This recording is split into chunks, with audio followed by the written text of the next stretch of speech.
신학적으로 볼 때 사람을 구분하는 두 가지 방법이 있습니다. 어떤 사람들은 사람은 영혼과 육신, 몸으로 이루어졌다고 얘기를 하고, 어떤 사람들은 영과 혼과 육, 이렇게 세 가지로 이루어졌다고 얘기를 합니다. 지금도 그 부분에 대한 논란들은 계속해서 이어지고 있는데, 정신병리학에서 만약에 사람을 본다면 몸과 마음이라고 두 가지로 해석을 합니다. 근데 이 몸과 마음을 보는 또 해석도 서양적인 생각과 동양적인 생각이 조금 다릅니다. 우리는 동양이니까 정신병리학에서 만약에 몸과 마음을 볼 때에 동양적으로는 어떻게 바라보냐면, 몸과 마음은 인격의 안과 밖과 같아서 안에 있는 인격의 모습이 밖으로 보여지는 게 몸이다, 삶이다, 이렇게 얘기를 합니다. 그러니까 우리가 몸과 마음을 얘기를 할 때 건물의 안과 밖 이렇게 생각하지 않고, 이를테면 축구공이나 야구공에 날아가는 모습을 볼 때 위에서 바라봤느냐, 옆에서 바라봤느냐, 앞에서 바라봤느냐, 이런 차원이지 똑같은 걸 바라보는 거다라는 얘기예요. 바꿔 얘기하면 몸과 마음이 따로 놀 수 없다라는 얘기를 하는 겁니다. 그러니까 마음을 떠난 몸이 없고 몸을 떠난 마음이 없다라고 얘기합니다.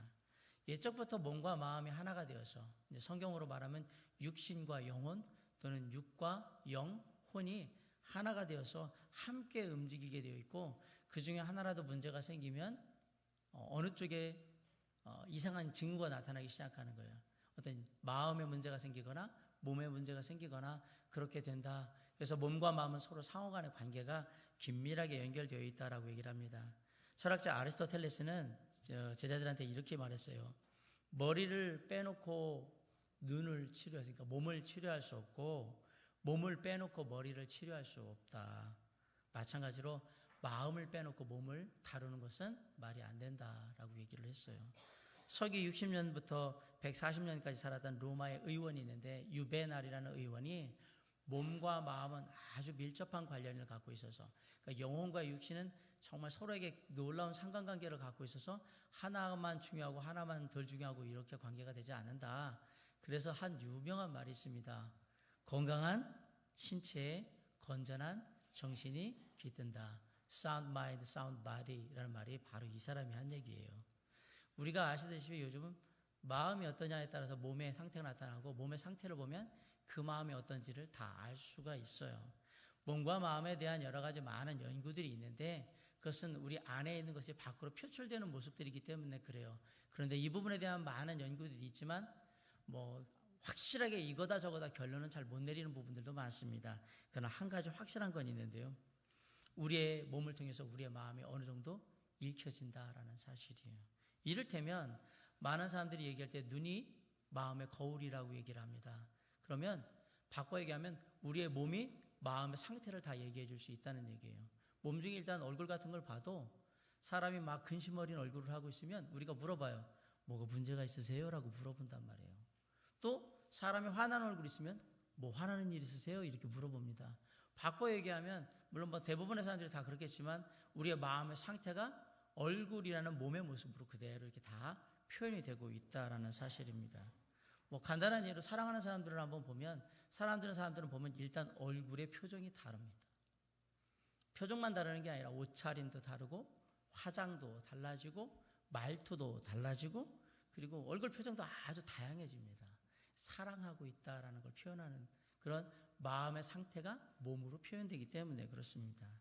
간단히 얘기하면 마음의 상태가 우리의 몸의 모습으로, 우리의 외부의 모습으로 다 표출되기 때문에 안에 있는 것과 밖에 있는 건 사실 다른 모습이 아니라 같은 하나의 모습이다라는 얘기를 하고 있는 겁니다. 제가 왜 이야기를 하냐면, 구원받으면 똑같지 않을까라는 생각을 여러분에게 드리고 싶었던 거예요. 성경이 말한 대로 우리가 하나님의 말씀을 읽고 또는 배우고 들어서 구원받았다면, 예수 그리스도가 내 삶의 주인이시며 내 삶의 구원자라는 것을 내가 분명히 깨달아 믿고 마음으로 받아들였다면, 우리가 마음에 믿는 바가 우리의 몸, 우리의 삶을 통해서 분명히 표현이 될 거다라는 얘기를 드리고 싶어서 그랬던 겁니다. 고린도후서 5장 17절에 보면, 그런즉 누구든지 그리스도 안에 있으면 새로운 피조물이라, 이전 것은 지나갔으니 보라 새 것이 되었도다라고 말씀합니다. 이건 당연한 결과입니다. 몸에, 우리의 마음에 없던 것이 들어왔기 때문에 없던 것에 들어온 것을 우리의 몸이 표현하고 있는 건데, 그것을 뭐라 그러면 그리스도가 안에 들어왔다라고 얘기를 했고, 그러므로 말미암아 우리는 새로운 피조물, 뭔가 새로운 변화된 모습을 보였다라고 분명히 말하고 있어요. 그것을 이전 것은 지나가고 보라 새 것이 되었다, 새로운 변화된 모습을 구원받아서 보여주고 있더라라고 얘기를 하고 있는 겁니다. 왜 그럴까요? 구원받았다는 것이 그 사람의 인생에 있어서는 아마 가장 엄청난 그러한 사건이기 때문에 그렇습니다. 성경이 말한 대로 하면 영으로 죽었던 우리가 영으로 다시 살리심을 받은 것이고요, 죄인된 우리가 하나님의 자녀, 의로운 자녀로 다시 신분이 바뀐 것이고요, 우리의 삶의 가치관, 이성적인 생각, 삶의 태도, 모든 것이 바뀌는 전환점이 바로 예수 그리스도를 믿음으로 말미암아, 구원받음으로 말미암아, 거듭남으로 말미암아, 중생함으로 말미암아 이루어지기 때문에 삶에 우리가 구원받았다는 것은 엄청난 변화를 이루는 개인 한 개인에게 큰 사건이라는 것을 우리가 알게 됩니다. 분명히 그렇다면 우리의 마음이, 우리의 영혼이, 우리의 마음이라고 제가 표현했는데, 마음이 예수 그리스도로 말미암아 살아났다면 그 살아난 마음의 표현이 우리의 몸을 통해서, 우리의 삶을 통해서 분명히 보여지게 된다라는 것을 지금 알려주고 있는 거예요. 그리고 오늘 읽은 본문의 사도 바울이 한 사람으로서 예수 그리스도를 믿고 난 다음에 여러 가지 변화들이 있는데, 그 사도 바울이 우리에게 증언하는 건 무엇이냐면, 자신이 예수 그리스도를 구원자 하나님으로 믿게 되고 나자 이러한 삶의 변화가 있었습니다라는 것을 기록해내는 본문이 오늘 본문입니다. 당연히 우리도 구원받았다면 사도 바울이 이루었던 그런 삶의 변화들, 구원받은 자의 변화들이 우리에게도 있겠죠. 특별히 사도 바울은 4가지가 변한다고 우리에게 본문에서 얘기를 하고 있는데, 저는 오늘 이번 주와 다음 주를 통해서 구원받은 자의 삶에 변화되는 그 4가지 변화에 두 개씩을 설명을 해드리려고 합니다. 자, 그럼 구원받은 자들에게 어떤 변화가 있느냐? 구원받으면, 거듭나면, 중생하면, 내가 죄인이고 죄인된 나를 위해서 예수 그리스도께 십자가에 돌아가신 것을 분명히 마음으로 믿어 하나님의 자녀가 되면 체험적인 변화가 일어납니다. 구원은 단순한 생각이나 사상의 변화가 아닙니다. 어떤 분은 예수를 믿긴 믿는데 생각으로 믿습니다. 교회에 그런 분들이 많아요. 하나님이 우리를 사랑하신다.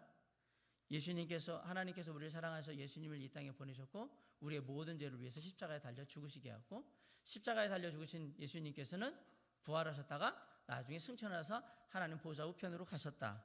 그리고 언젠가 그 예수님께서 우리에게 다시 돌아오실 것이다. 이렇게 믿어요. 믿는데 생각으로 믿습니다. 그러니까 가슴에 와닿는 게 없는 겁니다. 생각으로만 믿으니까. 그리고 거기에 변화도 없습니다. 가정생활의 변화도 없고 사회생활의 변화도 없습니다. 이유는 그냥 생각으로만 그렇고 믿고 있기 때문에 그렇습니다. 교회생활도 마찬가지입니다. 5년을 하든 10년을 하든 20년을 하든 그냥 생각으로 그렇게 믿고 신앙생활을 하면 변화는 거의 일어나지 않습니다. 왜 그럴까요? 직접적인 체험이 없기 때문에, 겪어보지 않았기 때문에 모르는 거예요. 성경에 보면 이런 본보기가 될 수 있는, 예가 될 수 있는 한 사람이 등장을 합니다. 그 사람 지금으로 말하면 목회자는 아니고요, 신학교 교수 정도? 성경을 가르칠 수 있는 사람. 구약 성경을 달달 외울 정도로 그렇게 성경 지식에 대해 해박한 사람입니다. 그 사람 이름이 뭐냐고요? 니고데모입니다. 니고데모는 어릴 때부터 종교 생활을 했습니다. 부모님이 유대인이었고 자신은 이제 신학교에서 가르칠 만한 정도의 그렇게 성경 지식이 풍부한 사람이에요. 얼마나 성경을 많이 알고 있었느냐? 거의 다 외울 정도로 알고 있어요. 그런데 그 사람에게 고민이 있었어요.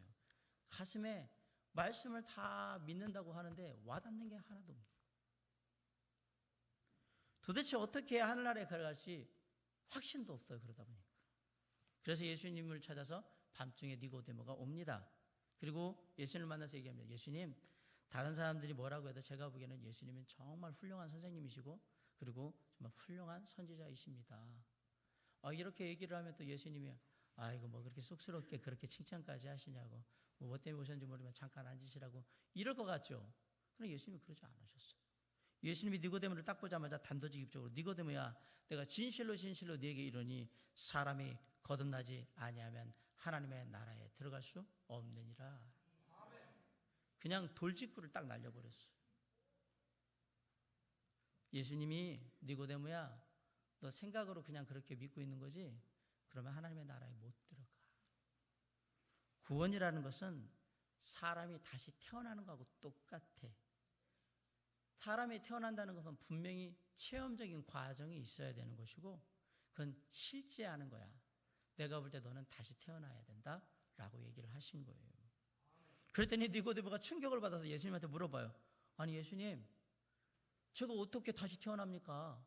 지금 제가 나이가 몇인데 다시 엄마 뱃속에 들어가다 다시 나옵니까? 이게 되는 얘기를 지금 하셔야지요 라고 얘기해요. 그러자 예수님이 얘기해요. 진실로 진실로 네게 이르노니 사람이 물과 성령으로 나지 아니하면 하나님의 나라에 들어갈 수 없느니라. 니고데모는 계속 육신적인 것을 얘기하고 예수님은 계속 영적인 것을 얘기하는 거예요. 니고데모가 이해를 못해요. 성경을 그렇게 달달 외우고 빠삭하게 알고 있는데 불구하고 이해를 하지를 못해요. 구원이 뭔지를. 놀랍지 않습니까? 삶이 하나님의 말씀이 성경을 가르치는 사람인데 지금 예수님이 영적인 부분에서 구원이 뭔가라는 것을 얘기하는데 전혀 이해를 못합니다. 그 다음에 예수님께서 요한복음 3장 6절에 굉장히 중요한 말씀을 합니다. 육으로 난 것은 육이요 영으로 난 것은 영이다 라고 얘기해요. 육체적으로 태어났으면 육체적으로 어떤 모습이 있을 것이고 영적으로 태어났다면 영적인 태어난 것에 대한 모습이 있을 것이다. 그럼 분명히 드러난다. 알 수 있다. 느껴진다. 분명히 자기는 안다 얘기를 하는 거예요. 그러니까 너 생각으로 그렇게 되지? 아니야, 구원은 생각이 아니야. 그럼 구원은 분명한 직접적인 체험이라고 얘기를 하는 거예요. 그런데도 불구하고 니고데모가 아직도 말을 못 알아들었어요. 이게 무슨 의미인지를 모르는 거예요. 어리둥절하니까. 예수님이 잘 못 알아듣겠지? 이해가 안 가지? 자, 바람이 불어. 네가 바람을 느낄 수 있지? 바람이 보여? 있어 없어? 그랬더니 보이질 않거든요. 있어 없어? 있는데요? 안 보이잖아. 근데 어떻게 알아? 느껴집니다. 확실하게 느껴져? 네. 네가 체험했기 때문에 하는 거야. 이게 구원이거든요. 바람은 있습니다. 보이지 않지만 바람이 있다는 것을 부인하는 사람은 아무도 없습니다. 영으로 태어난 게 이와 똑같다는 얘기입니다. 영은 보이지 않아. 그런데 네가 구원받은 하나님의 성령이 너희 안에 들어오면 네가 느껴져, 알아, 분명히 있다는 걸 알게 돼. 그게 구원이야. 근데 너한테는 지금 뭐가 없다는 얘기예요? 성령이 없다는 얘기예요. 구원이 안 됐다 이 얘기를 하는 거잖아요. 내가 육체적으로 생각하면 모르겠지만 영적인 부분에서도 보이지 않고 눈으로 확인할 수 없는데도 불구하고 내 안에 있다는 걸 알게 돼. 확신하게 돼. 그게 바로 구원이야 라고 얘기를 한 거예요. 그러므로 구원은 거듭남은 중생은 분명히 존재하는 실제의 사건입니다. 체험이란 얘기입니다. 사람들은 구원받는 걸 생각으로 봅니다. 내가 그냥 이렇게 성경을 믿으니까. 놀랍게 진짜 믿으면 우리 안에 그 믿음에 내가 진짜 믿고 있는 것에 대한 변화가 우리 안에 느껴진다는 얘기입니다. 확실하다는 얘기입니다. 사도 바울이 예수님을 반대하고 예수님을 경멸하면서 예수 믿는 사람들을 잡으려고 다메섹에 가다가 예수님을 만났어요. 그래가지고 눈이 멀었어요. 강한 빛 때문에. 그래가지고 다메섹으로 들어가잖아요. 도시로 들어가 있을 때 하나님께서 아나니아라는 선지자를 보내서 사도 바울을 눈을 뜨게 합니다. 그리고 사도 바울에게 복음을 전해서 확실하게 알게 합니다. 그 강한 빛으로 역사하신 예수 그리스도가 누군지 알게 해줘요. 사도 바울이 예수 그리스도를 통하여서 성령의 충만함을 입었던 거예요. 이 모든 것은 분명히 일어난 실제의 사건이고 직접 체험한 사건이에요. 사도 바울한테는 영원히 잊혀지지 않은 충격적이면서도 놀라운 체험이었단 말이에요. 우리 모든 구원받은 사람들에게는 이러한 직접적인 구원받은 체험이 있다라고 지금 얘기를 하는 겁니다. 단순히 교회에 나오는 것 이상의 뭔가가 있습니다. 단순히 신앙생활을 하는 것 이상의 뭔가가 분명히 있습니다. 우리의 삶이 영으로 다시 태어났다는 말. 우리가 죄로부터 해방돼서 하나님의 자녀로서 의로운 가운데 자유함을 누린다는 말이 뭔지 분명히 알게 된다는 얘기예요. 깨닫게 되고 내 안에 그것이 있음을 확신하게 되는 거예요. 그래서 사도 바울이 그 놀라운 체험을 하고 나서 갈라디아서 2장 20절에 뭐라고 해요? 내가 그리스도와 함께 십자가에 못 박혔나니 그런즉 이제는 내가 산 것이 아니요 오직 내 안에 그리스도께서 사신 것이라. 이제 내가 육체 가운데 사는 것은 나를 사랑하사 나를 위해서 자기 자신을 버리신 하나님의 아들을 믿는 믿음 안에서 사는 거라고 그래요. 자, 내가 그리스도와 함께 못 박혔다고 그랬어요. 사도 바울이 십자가에 못 박힌 적이 있습니까? 없습니다. 근데 사도 바울은 뭐라고 했냐면 내가 그리스도와 함께 십자가에 못 박혔다라고 얘기합니다. 뭘 얘기하냐면 예수 그리스도께서 십자가에 못 박히신 것은 나의 죄를 대신하여 십자가에 못 박혔다고 지금 뭐하고요? 체험하고 있다라는 사실이에요. 그 직접적인 체험을 통해서 뭐라고 얘기하냐면 이제 내 안에 예수 그리스도께서 삶의 구원자 주인으로 들어와셔서 내 삶을 주관하십니다라고 얘기하는 거예요. 내 안에 누가 있다고 지금 확신해요? 예수 그리스도가 있다고 확신해요. 자기는 그렇게 체험했다라고 얘기하는 거예요. 그걸 자신은 직접적인 체험한 그 사실을 뭐라고 얘기하냐면 믿음이라고 합니다. 내 안에 십자가의 대속의 은혜에 대한 분명한 확신이 있고 내 안에 거하시는 예수 그리스도에 대한 분명한 확신이 있는데 그것을 나는 뭐라고 하느냐? 믿음. 내가 구원받았다는 믿음이라고 얘기를 하는 거예요. 이 말씀을 잘 묵상해 보십시오. 내가 십자가에 그리스도와 함께 못 박혔다라고 했어요. 주님과 똑같은 체험을 했다라고 얘기를 했어요.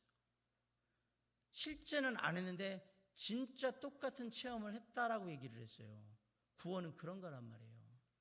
무슨 얘기냐? 십자가에 못 박혀 준 거예요. 아, 예수님이 십자가에 못 박혀 돌아가셨구나. 아, 예수님이 죄인들을 위해서 십자가에 달리셨구나. 여기 지금 사도 바울은 십자가에 달리신 예수 그리스도를 자신과 동일시하고 있습니다. 쉽게 말하면 십자가에 돌아가신 그 주님의 십자가에 못 박히심이 바로 나를 위한 것이라고 자기가 고백하고 있는 겁니다.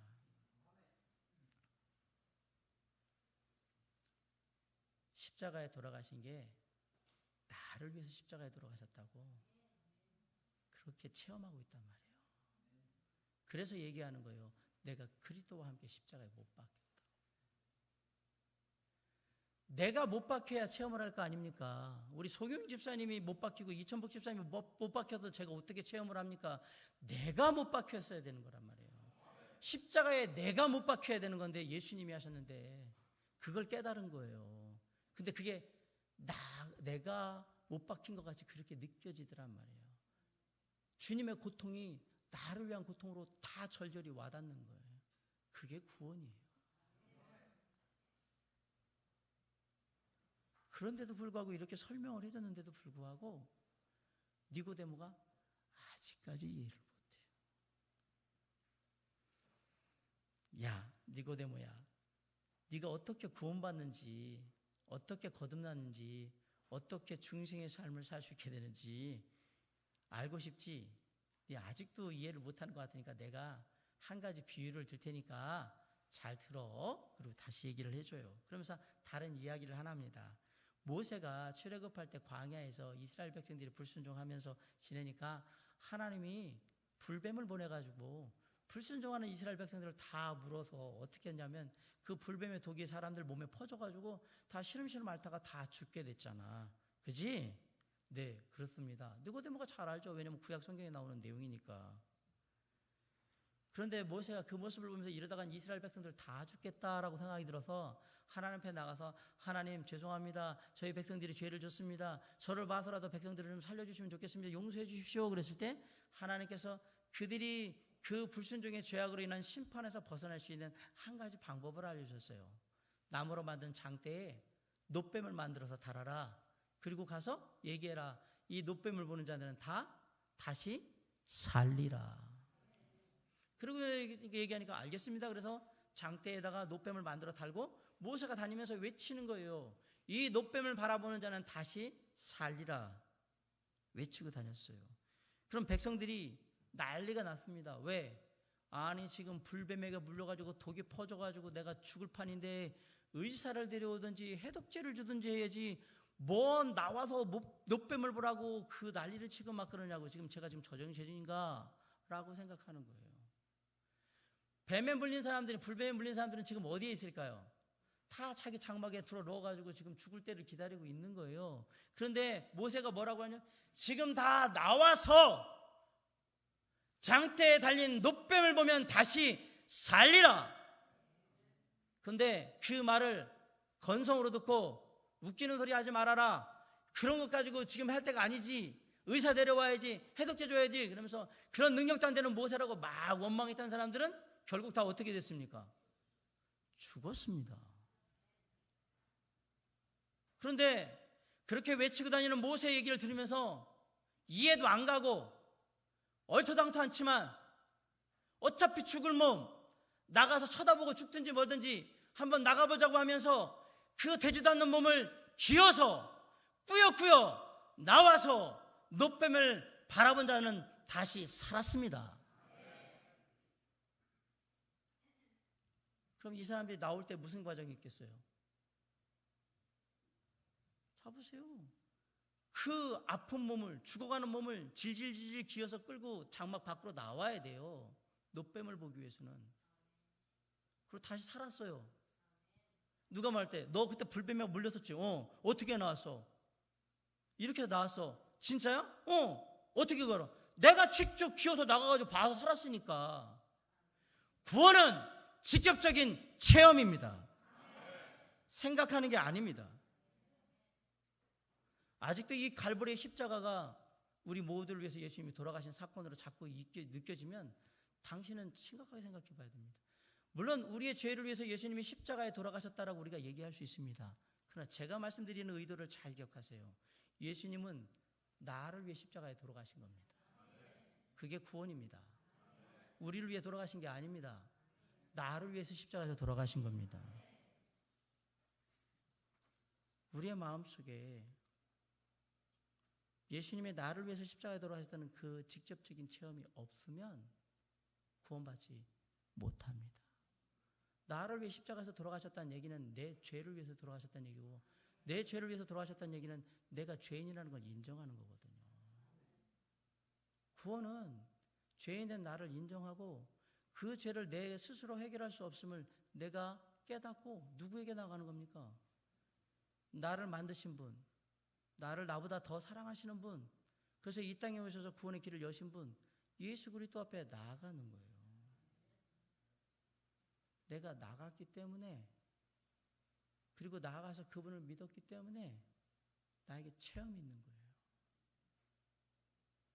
내가 정말로 나아갔더니 죄인된 나를 예수 그리스도의 십자가의 대속의 은혜로 다 깨끗이 하심으로 말미암아 내 마음 가운데 놀라운 평안과 자유함이 임하게 되는 거예요. 그게 구원의 체험입니다. 예수 믿었는데도 자유한 것이 없고 은혜가 뭔지도 모르겠고 나는 예수 믿는다고 얘기하는데, 아니 이전에 한 번이라도 그런 경험이 있어야죠. 분명한. 물론 그런 체험이라는 게 시간이 지날수록 흐릿해지는 건 사실이지만 누가 물어볼 때 나는 분명히 그 직접적인 체험을 했다. 죄인된 내가 예수 그리스도께서 십자가의 대속의 은혜로 나를 구원하셨다는 걸 내가 믿었을 때 내 안에 죄로부터 자유함이 있었고 하나님이 주신 평안함이 내 안에 있었다고 분명히 고백할 수 있어야 돼요. 그건 직접적인 구원의 체험이 있다 이 얘기입니다. 사랑하는 성도 여러분, 혹 생각으로 예수를 믿고 있지 않습니까? 당신은 변하지 않습니다. 거기에는 변화가 있을 수 없습니다. 생각으로 믿으면 10년이 지나도 20년이 지나도 똑같습니다. 그대로입니다. 왜? 예수 그리스도의 십자가에 함께 못 박히는 직접적인 구원의 죄 용서의 은혜의 체험이 없기 때문에 그렇습니다. 구원은 체험입니다. 내가 직접적으로 체험했기 때문에 자신 있게 얘기하는 겁니다. 내가 구원받았다고. 내가 어떻게 구원받은지 자신 있게 얘기하는 겁니다. 저는 라오스에 대해서는 자신 있게 얘기할 수 있습니다. 다는 모르지만 왜? 제가 가봤기 때문에. 정확하게 얘기할 수 있어요. 내가 직접 체험했기 때문에. 구원은 머리로 알고 있는 게 아니에요. 구원은 내 삶을 통해서 내 몸과 마음이 직접 체험한 거예요. 그리고 그 체험의 사실이 지금도 내 삶에 그대로 남아있는 거예요. 언제까지? 주님 다시 오실 때까지 그대로 남아있는 거예요. 그러면 그 체험의 사실들을 기억해요. 그곳에 하나님의 은혜가, 구원의 은혜가 있는 것입니다. 오늘 사도 바울이 저와 여러분에게 말합니다. 구원받은 사람들에겐 변화가 있는데 그 첫 번째 변화가 뭐냐? 체험적인 변화가 일어난다. 혹시 아직까지 이 체험적인 변화가 없으신 분, 경험하지 못하신 분이 있다면 오늘 주님의 은혜 가운데 구원의 놀라운 은혜가 직접 체험되는 놀라운 역사가 있기를 주님의 이름으로 간절히 축원합니다. 두 번째 구원의 변화가 뭐냐? 구원받은 자는 무엇이 변하냐? 이성적인 변화가 일어납니다. 이게 무슨 얘기냐? 자, 어떤 사람이 교회에 왔어요. 이 사람 노래 부르는 걸 되게 좋아해요. 교회 왔는데 와서 보니까 노래 부르는 걸 하는 일이 딱 하나밖에 없네. 저 성가대밖에 없어요. 그래서 얘기를 했어요. 저도 성가대 하고 싶어요. 노래하는 걸 되게 좋아서. 그럼 하십시오. 그래서 했어요. 그래서 이제 매주 날 성가대 연습을 하고 저기서 성가대 가서 찬양을 합니다. 막 찬양을 하고 나서 딱 이제 특송까지 딱 끝나고 나서 이제 설교할 때 되면 슬그머니 일어나가지고 저 밖으로 나갑니다. 그러더니 설교 끝날 때까지 저기 막 돌아다니면서 여기저기 뭐 이렇게 빼끔빼끔 보면서 막 돌아다니다가 설교 다 끝날 때 우리 기도합시다 소리가 이제 딱 들리니까 쭉 내려와서 이렇게 딱 해서 마지막에 이제 패할 때 찬양을 쭉 하고 그러고서 기쁘게 나옵니다. 자, 묻습니다. 이분 구원받으신 분입니까? 아닙니까? 하나님을 향한 찬양하고 있잖아요. 구원받은 거 아닙니까? 아니라고 생각하십니까? 이 사람은 노래 부르는 게 좋아가지고 찬양하는 게 좋아서 저기에 앉아있는 겁니다. 어떤 사람은 습관적으로 교회에 나옵니다. 특별히 모태신앙을 가진 분들, 아이들 같은 경우에 그냥 부모님 때부터 어렸을 때부터 늘 그렇게 자랐기 때문에 그냥 교회 나오는 게 당연하다고 생각을 하고 나옵니다. 어떤 사람은 권사님이셨던 어머님이 돌아가시기 전에 마지막으로 유언하셨어요. 아들아, 꼭 교회에 나가길 바란다. 어머니 유언을 따라서 그냥 예수 믿기 위해서 나온 건 아니에요. 왜냐하면 그 유언을 안 따르면 불효자일 것 같은 그런 마음이 있어서 이제 나온 거예요. 어떤 남편들은 여기 나와 계실 때 가정의 평안을 위해서 나오신 분이 있을 거예요. 괜히 안 나오면 괜히 눈치 보고 좀 나이 들어가면서 그냥 괜히 곰탕이나 설렁탕 끓여놓고 알아서 먹으라고 막 이러니까 야 이거 겁나서 교회를 나가면 좀 더 잘해주겠지라고 생각해서 그렇게 교회에 나오신 분들이 분명히 있을 거예요. 대부분 이런 사람들이 이런 마음으로 가면 5년 10년 교회를 다녀도 예수 그리스도가 누군지 성경이 뭘 말하는 건지 모릅니다. 성경을 읽으면 졸려요. 설교 말씀을 들으면 이해가 안 돼요. 그리고 놀랍게도 설교 시간만 되면 웬 잡다한 생각이 그렇게 많이 드는지. 꼭 우리가 그런 거 있잖아요. 공부 시간에 꾸벅꾸벅 졸다가 띵동댕 그러고서 딱 정신 번쩍 들듯이 놀랍게도 설교 시간이 되면 막 잡다한 생각. 이거 집에서 이거 하는데 뭐 해야 되는데 내 이거 만나야 돼 막 이러다가 딱 예배 딱 끝나고 기도 딱 끝나면 정신이 빠릿빠릿해가지고 그다음부터 막 움직이는 그런 일들이 보여요. 이거는 예수 그리스도 안에서 이성적인 구원받은 다음에 이성적인 변화가 없는 사람입니다. 무슨 얘기냐면 오래 다녔지만 성경 말씀이 나에게 뭘 얘기하는지 예수 그리스도가 나에게 어떤 분인지 전혀 이해를 못하고 와닿지 않는다는 얘기예요. 변화가 없다는 얘기예요. 처음 올 때부터 지금까지 똑같은 거예요. 그냥 성경은 좋은 책, 뭐 하나님의 말씀이 기록되어 있다고 얘기하는 좋은 책, 예수님은 뭐 좋으신 하나님, 뭐 내 삶에도 좋은 거 주시는 축복 주시겠지 뭐 열심히 교회 다니면 이 정도 이외에는 변한 게 없어요. 그래서 성경이 말하는 것은 우리가 진정으로 구원받으면 우리가 우리의 죄를 예수 그리스도에게 고하고 예수 그리스도를 통해서 우리의 죄사함을 받고 우리가 분명히 구원받으면 거듭나면 중생하면 우리에게 이성적인 변화가 따라온다고 얘기합니다. 자, 사도 바울을 보세요. 20절 한번 읽어보실까요? 무슨 일이 일어나는가? 시작.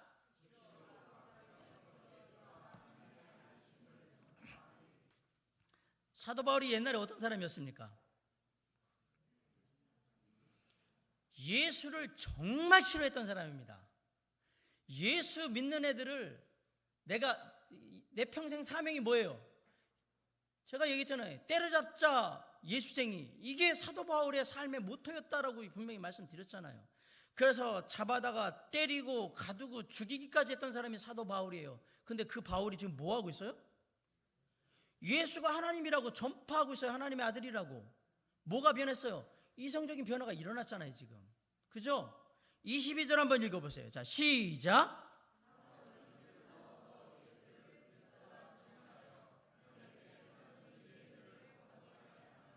어이구, 힘을 더 얻어서 예수를 그리스도라고 얘기하는 거예요. 그러니까 유대인들이 이제 당혹하는 이유가 뭐예요? 저 녀석, 저런 녀석이 아닌데? 아니, 갑자기 저러고 나가면 당혹스러운 거예요.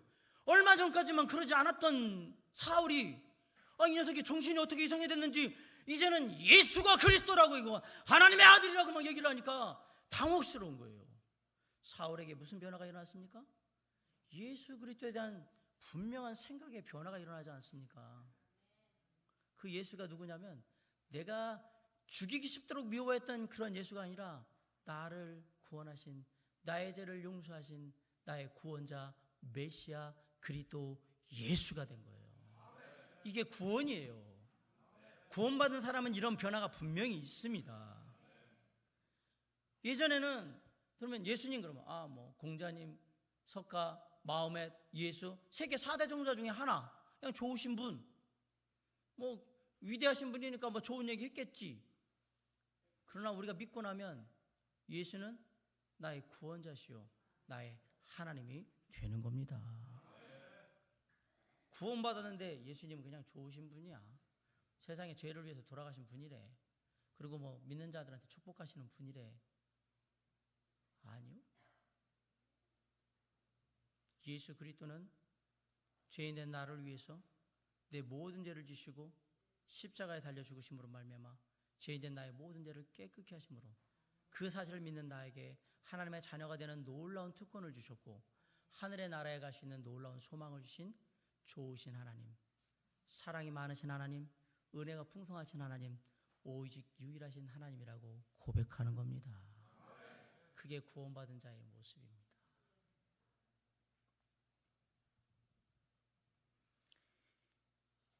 이성적인 변화가 일어나지 않으면 예수는 성경책 안에만 있거나 옛날 분이에요. 2000여 년 전에 돌아가신 분으로만 남아있어요. 그런데 우리가 구원받으면 예수님은 성경책 안에 계신 분이 아니라 누구 안에 계신 분이에요? 내 안에 계신 분이며 그분은 지금도 살아서 내 속에서 역사하시는 현재의 분이 되는 거예요. 그게 구원받은 자의 모습입니다.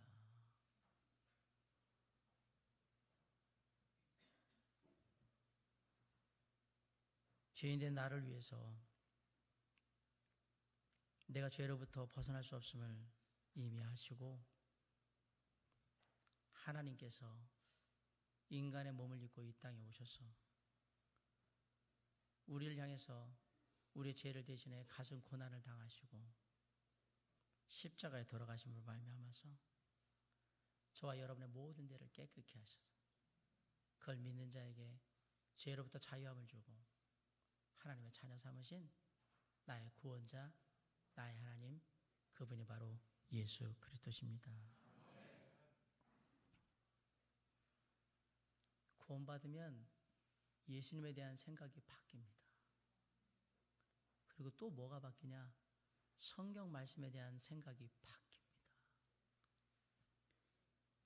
성경을 읽으면 구원받지 못할 때는 성경을 읽으면 그냥 읽어요. 좋은 말씀 써있네. 설교를 들어도 똑같아요. 좋은 얘기 하시네. 세상에서 착하게 살라고 얘기하시고 열심히 살라고 얘기하시고 근면하게 살라고 얘기하시고 좋은 얘기 하시네.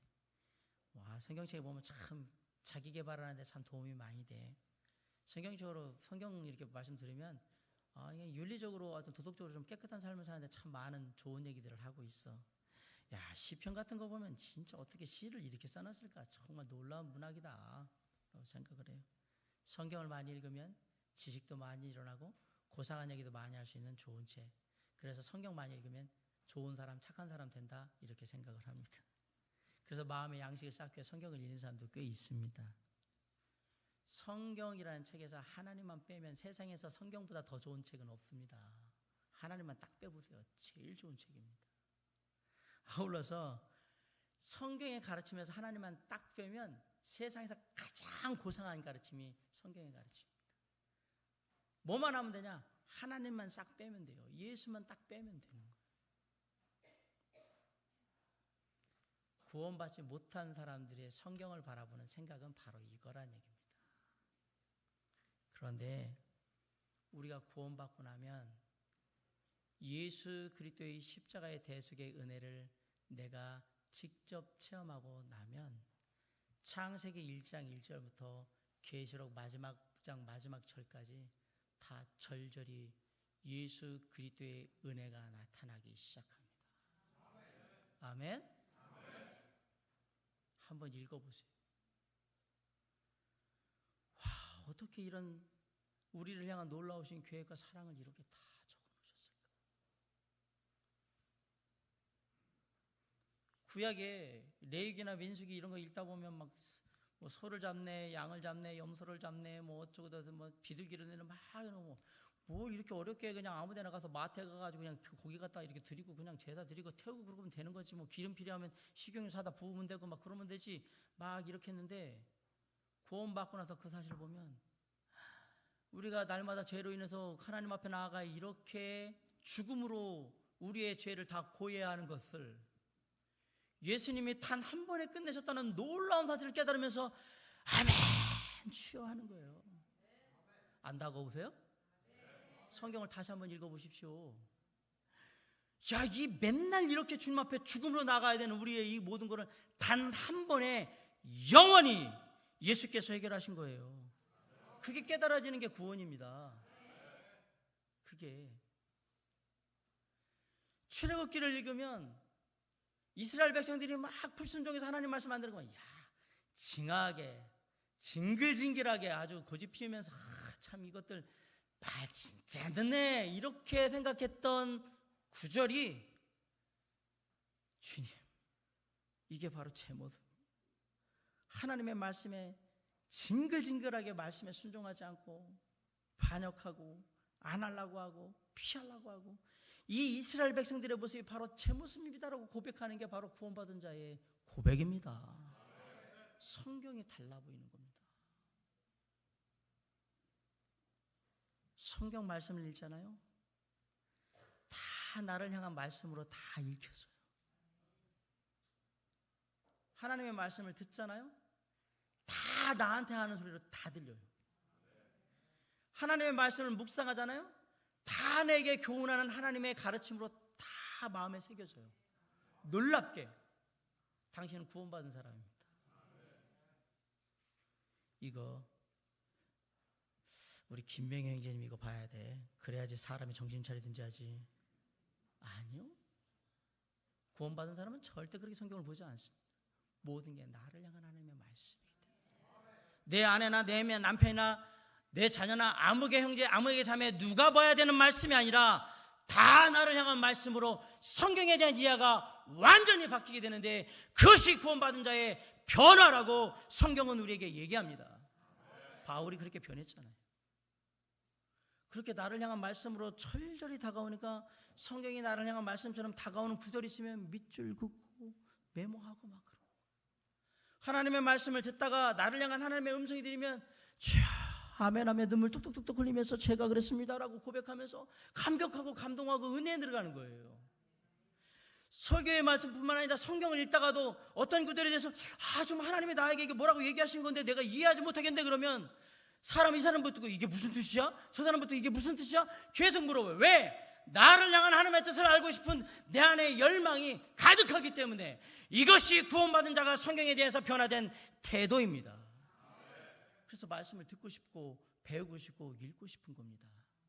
하나도 그렇지 않다 그러면 당신의 구원을 100% 의심해 보시기 바랍니다. 성경책에 먼지가 떠들어온다. 당신은 둘 중에 하나예요. 구원받지 않았거나 당신의 믿음이 이미 바닥까지 타락했거나. 하나님의 말씀에 대해서 구원받은 자는 반드시 반응을 하게 되어 있습니다. 예수 그리스도가 나의 하나님이시라면 성경 말씀은 나를 향한 하나님의 음성이었던 거예요. 구원받으면 그렇게 변한다고요.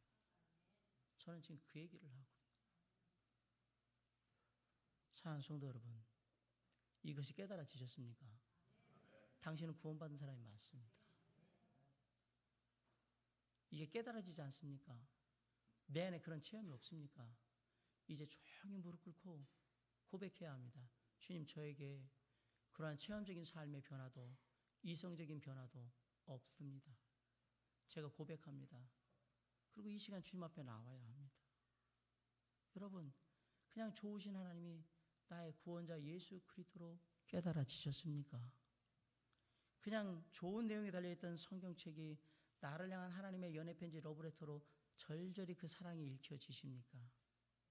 그냥 듣던 말씀이 다 나를 향한 하나님의 사랑의 음성, 나를 새롭게 하고 나를 더 좋게 하려는 하나님의 귀한 은혜의 말씀으로 그렇게 들리십니까? 구원받은 자의 변화입니다. 오늘 저는 여러분에게 정말로 구원받은 사람들에게 일어난 두 가지 변화에 대해서 말씀드렸습니다. 예수 그리스도의 십자가의 대속의 은혜의 구원의 복음은 나의 삶의 직접적인 체험이 되어야 한다라고 말씀드렸고, 구원받은 자는 예수 그리스도에 대해서, 성경에 대해서 분명한 이성적인 생각의 변화가 있게 된다. 그냥 하나님이 아니라 나를 구원하신 나의 하나님이시며, 그냥 성경책이 아니라 나를 향하신 하나님의 귀한 음성이요 하나님의 가르침이라고 내가 받아들이게 된다면 우리는 분명 구원받은 하나님의 자들이 맞습니다. 오늘 이 자리에 아직도 이 체험적인 변화나 이성적인 변화를 경험하지 못하신 분들이 있다면 오늘 이곳에 하나님의 성령께서 역사하셔서 구원이 체험적으로 내 안에 분명히 인식될 수 있도록 바꿔주시기를 간절히 바라고, 예수 그리스도에 대한 나의 생각과 성경에 대한 나의 생각이 온전히 변화되어서 나의 구원자 예수 그리스도를 바라보며 나를 향하신 하나님의 음성으로 성경을 바라보는 놀라운 역사가 이곳에 함께 할 수 있기를 주님의 이름으로 간절히 축원합니다. 오늘 지금 이 시간이 저와 여러분 이곳에 함께 모든 사람들에게 놀라운 하나님의 은혜를 통해 구원에 감사하고 구원의 놀라운 역사를 체험하는 귀한 은혜의 시간이 될 수 있기를 주님의 이름으로 간절히 축원합니다. 기도하시겠습니다.